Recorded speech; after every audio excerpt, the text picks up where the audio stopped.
he was speaking with a woman. But no one said, "What do you want?" or "Why are you speaking with her?"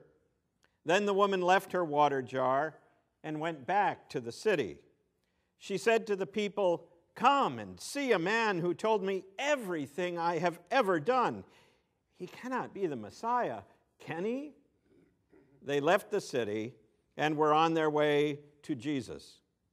Meanwhile, the disciples were urging him, "Rabbi, eat something." But he said to them, "I have food to eat that you do not know about." Many Samaritans from that city believed in Jesus because of the woman's testimony, because she had said, "He told me everything I have ever done." So when the Samaritans came to Jesus, they asked him to stay with them. And he stayed there 2 days. And many more believed because of his word. They said to the woman, "It is no longer because of what you said that we believe, for we have heard for ourselves, and we know that this is truly the Savior of the world."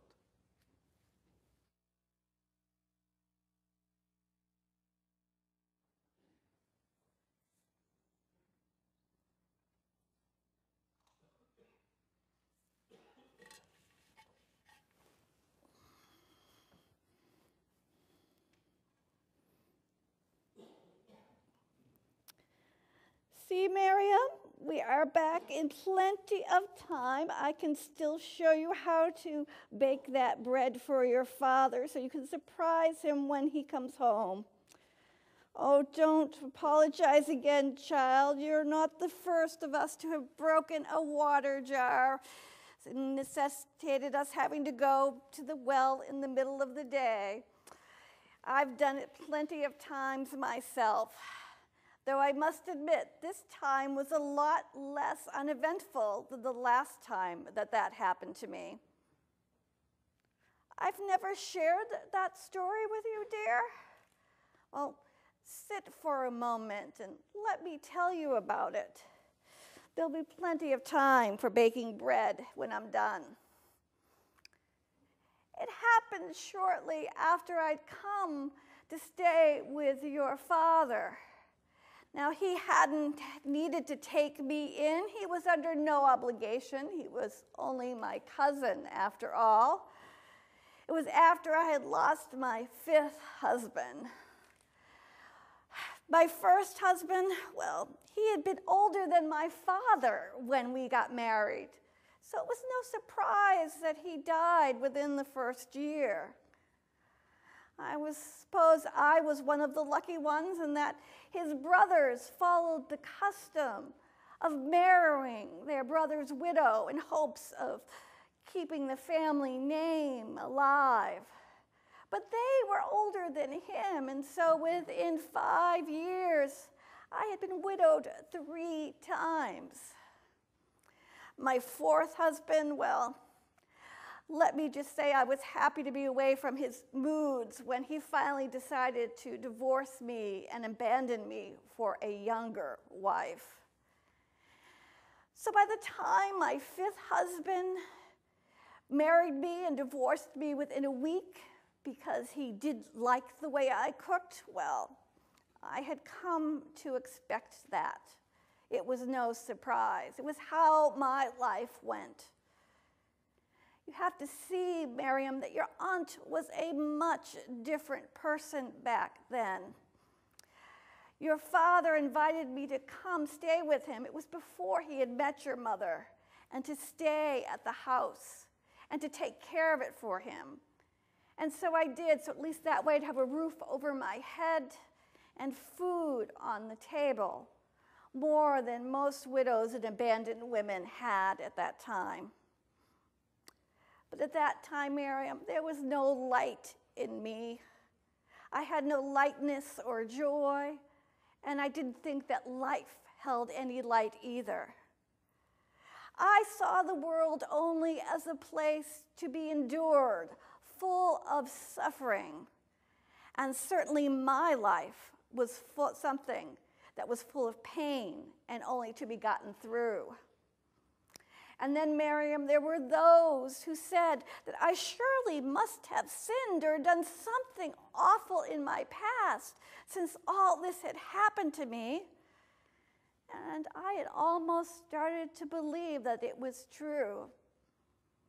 The highlight of each day for me was when it was time to go to bed and I could escape finally for the night the grief and the pain that I felt. I don't remember all that had delayed me originally that day. All I know is that as I was on my way to the well late, I dropped the jar and it broke. And all I could think of was, of course, this would happen to me. Now I need to go home, get another jar, and come again. So by the time that I approached the well, it was already high in the day. The sun was beating down upon me. And again, I thought to myself, this is how my life is. But if I had been honest, I was probably a little bit relieved also. For I knew since it was in the middle of the day that all the other women would have come and gone in the cool morning hours. All the men would be at work, and I would be there alone. I wouldn't have to deal with their poorly hidden looks of pity, with their suddenly stopped conversations, and with the gossip that I know came every time I approached. I actually don't know which was worse, those who gossiped about me or those who looked right through me and didn't even see me, so never bothered to say anything about me at all. As I walked down the road, I could see from the distance that there was a figure sitting at the well, and I thought, even this can't go my way. But as I approached, I could see by his manner of dress that this was a Jew. I thought this must be that stranger I'd heard people talking about, that Jewish rabbi Jesus, who was traveling through Samaria for some reason with his followers, and I was relieved. He would leave me alone. After all, I was a Samaritan, and Jews have nothing to do with us. And then again, I was a woman, and he was a man, unrelated to me. I could draw my water in peace and go home. I almost didn't realize at first that he was talking to me when he asked if I could give him a drink of water. Surprised, I checked with him and I asked, "Do you know who you're talking to? Why are you speaking to me?" His response offended me at first. I thought he was insulting the well that our ancestor Jacob had built. And here he was, a Jew, and he didn't even have a cup. He asked me for a drink. So I leaned back and I told him exactly what I thought of what he had to say. I regretted it almost as soon as it came out of my mouth. But surprisingly, he wasn't offended. In fact, he engaged me in conversation. It was the first time in a long time that someone had looked at me and talked to me as if I mattered. I still thought at that time that he was speaking of literal water, that he knew of some spring that I could go to instead of the well, so I asked him, where could I find that? It was then as he spoke of this living water that I began to realize he was talking of something different, and the hope rose in me. But then I wasn't surprised when suddenly he asked for my husband. I was surprised he hadn't asked me to go get my husband in the first place. But there was still something about him, something I trusted. So instead of just leaving, I told him the truth. I had no husband. I don't know what surprised me more, that he knew, or that he knew and was talking to me and wasn't talking in a tone of scorn or pity. There wasn't even pity in his eyes, only compassion and love.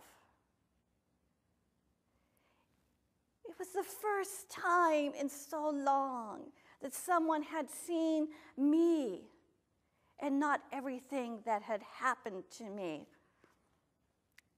I could feel as if my defenses were starting to crumble right there between us.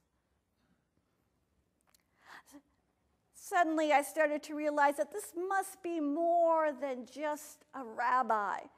Perhaps this was a prophet sent by God. And if that were true, then certainly he wasn't there just to speak to me. Perhaps he had been sent to finally settle that feud between Judea and Samaria of where the proper place of worship was.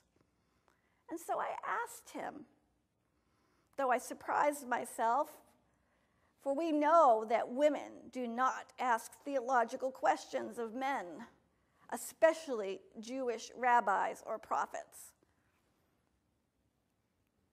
But he took me seriously, Miriam.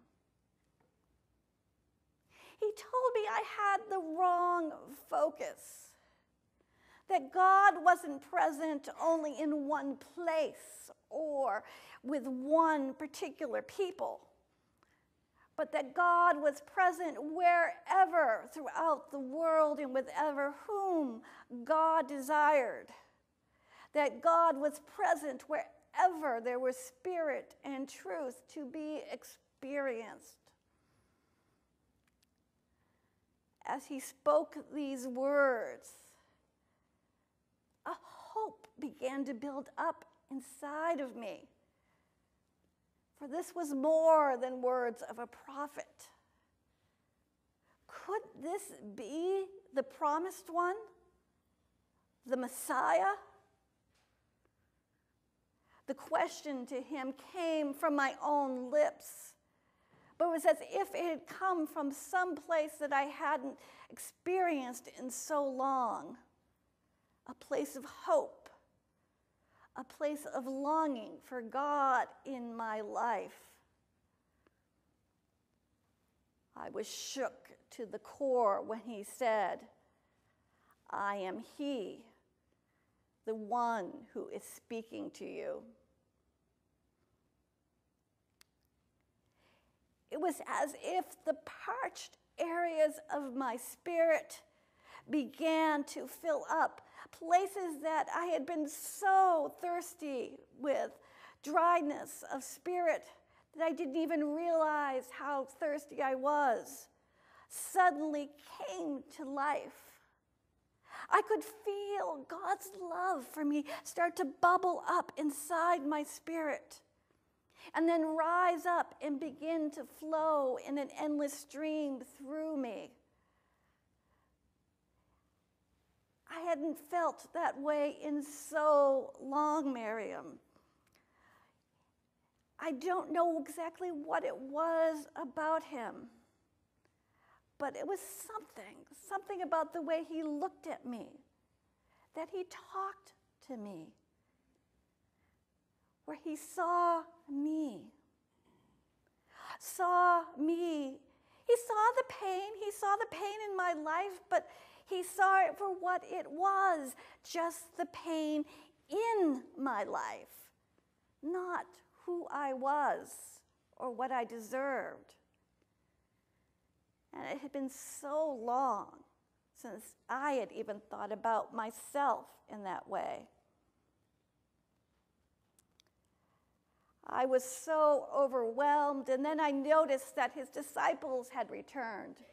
And I looked at the shock on their faces, and I remembered all the social norms that he had violated here. I didn't know what to do. I just knew that I had to share this feeling with someone. And so I left my water jar there, and I returned to town, and I began to share with everybody what had happened. Oh, I was still living into that relationship. I didn't have a whole lot of confidence, so I didn't dare declare yet that this was the Messiah. I couched it in doubt.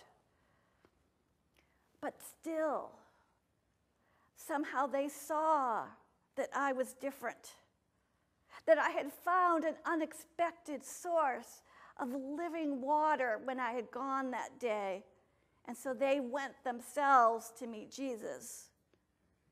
And many of them met him and began to believe and to experience that spring of joy and love that is so abundant and available to all from God's love. That day,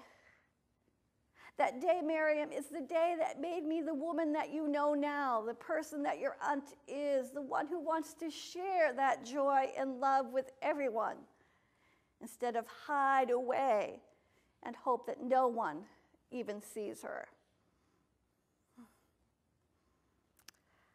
As I said, today's trip was not quite as eventful as that one. But still, it's one I remember. Your mother is probably wondering what is taking us so long. Let us go inside, and I can show you how to bake that bread that your father loves so much.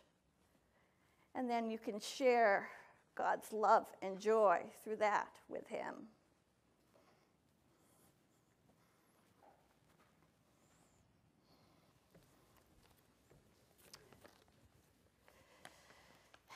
Before the service, as we were looking over all the things that are out there from the lost and found, I was just kind of glancing over it because I had been through it before. But as we were there, I noticed and found a cross that I had lost many months ago, that I had even looked for in our lost and found and not seen. Sometimes, in the most ordinary places that we've looked many times, we find the most unexpected things. Our story today of a woman who goes to a well expecting nothing more than to find water, instead finds the joy and love of God that changes her life, so that she goes and she leaves her water jar there, a symbol of the burdens she no longer has to carry. May you find in unexpected and everyday places maybe where you've even looked for it before, the experience of God's love and joy for you, so that you too may remember that you are one of God's beloved children. May God bless you and keep you until we meet again.